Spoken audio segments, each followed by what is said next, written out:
Tonight, we shook up the Senate. You shook up the Senate. From Colorado to Arkansas to North Carolina, a red wave has swept over the electoral map, with Republicans winning key races across the US. Increasing their majority in the House of Representatives and adding control of the Senate, they now have a firm grip on Congress. The size of the victory is impressive, given that Democrats had already sustained big losses in the first midterms of Barack Obama's presidency.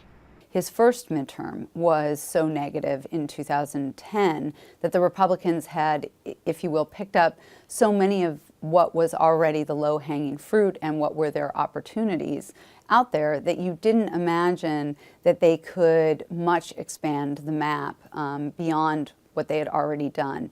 And yet they've done just that. Mitch McConnell is now set to lead the Republican majority in the Senate. Like many in his party, his campaign focused on the failings of President Obama's administration, a theme reflected in his victory speech. A government that can't be trusted to do the basic things because it's too busy focusing on things it shouldn't be focused on at all. While for some, the election was a referendum on the president's policies, voters said the biggest issue for them is the economy, despite the fact that on paper at least, there are signs of economic green shoots.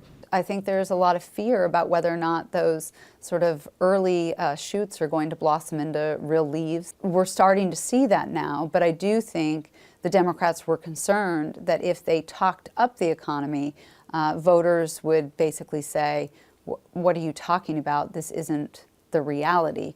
Republican excitement will be tempered by the knowledge that polls show strong disapproval for both parties. So ultimately the results may reflect more of a protest vote against incumbent Democrats than an endorsement of Republican policies.